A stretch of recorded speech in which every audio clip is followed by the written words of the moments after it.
What's up, guys? Barry Game here, back with some more Idle Heroes, and today we're going to be talking about the Celestial Force War a bit. You guys have probably been seeing how the battle's going on. There's some big glaring issues with just the overall balance of the map. Not necessarily the teams. The forces might actually be balanced very, very well, but based on your positioning, you can be at a huge disadvantage because we've been on the same force on both the TapTap servers and the live servers. And there's one big thing that is just glaring, and that is the performances of each one of those forces was almost identical from TapTap to the live server. So completely different players playing completely different teams, strategies, but the same outcome essentially, or at least close to it. So hopefully you guys enjoy this one. Make sure you guys hit that subscribe button. Let's jump right into it.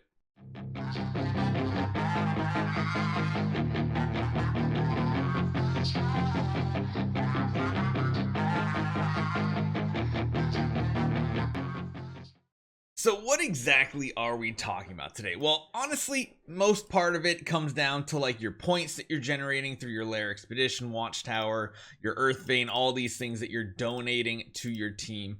And you might think you're on a very, very strong team because we do have some of the strongest guilds put together. Granted, your force is made up of a lot more than just the top teams out there. When you come to the force rival here and you take a look at the map, you're going to see some glaring similarities that we're going to go over here today.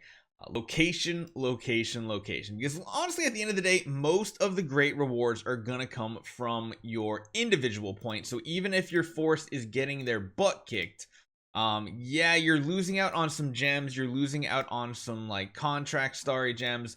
But in reality, the really good rewards are coming from this section. It really comes down to how many points you're putting out. How many are we actually at right now? I know we're in the top like 300. We're at 152,000 points, which means man, 152,000 points only right here. Wow, there's a lot of room to go up higher. Actually, hold on. What? That's kind of crazy to think about. We're at 152.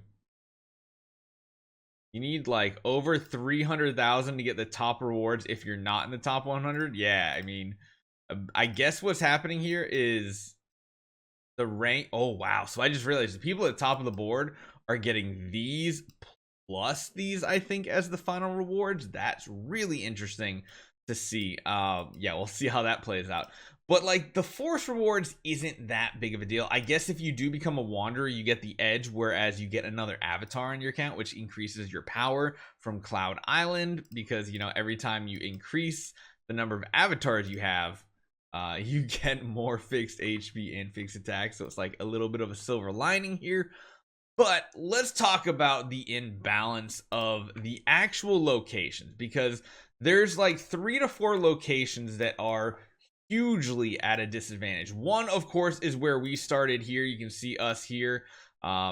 Very, very bad, poor positioning. The other one that's the second worst is the green foresty looking faction. It's just wedged between these enemies. Like, technically, yes, the blue down here is still touching 3 sides, but they're not in between 3 different enemies. They touch 3 different enemies, but those enemies also have other options to go for, compared to when you start like in a position like this, when you start in a position like this, and you start in a position like this.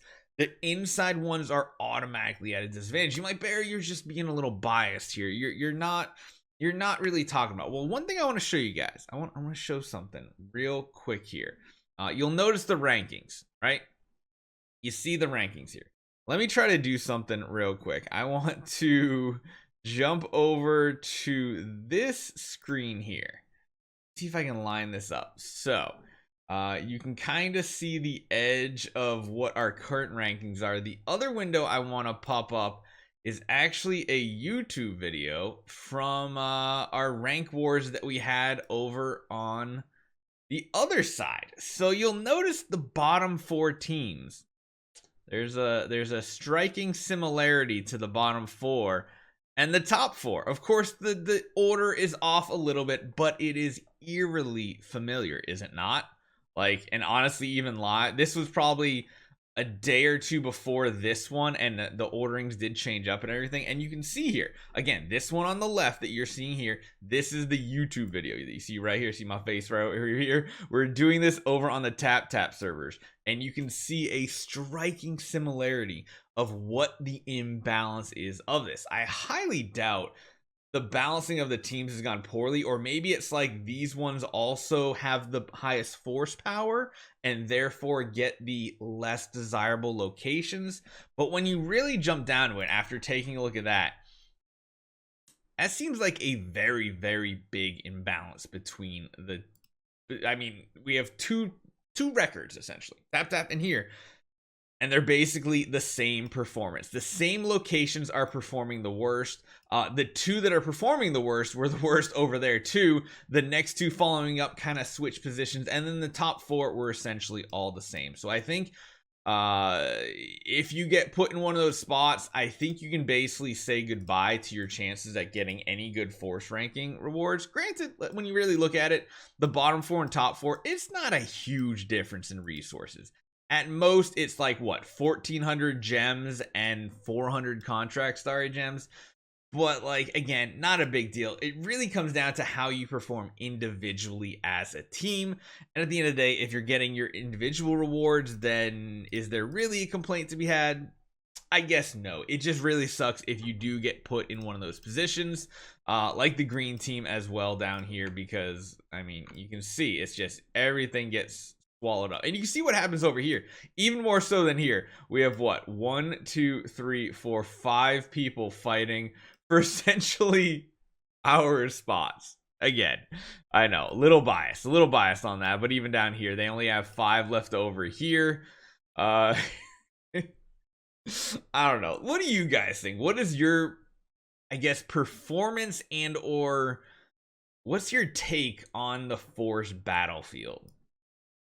Because I mean, from what I've seen, these two perform the absolute best, like on both sides. The bottom one down here does too as well, just because most people don't want to push towards an edge, they push towards the center. And then of course orange and blue have done decent on both of these as well. I don't know, you guys leave some feedback down below. I'd love to hear what you guys think about this as well, because if it's gonna end up like that, it's like almost what's the point of the grind? It's just more stuff to do daily. I wish they would add some smash features into this so you don't have to manually do it, because again, it's a cool game mode, but it's a little tedious if you're doing it on multiple accounts. If you're doing it on one account, it's not bad. Multiple, it does get tedious. So let me know what you guys think. Hopefully you guys enjoy this one. I'll see you guys next time.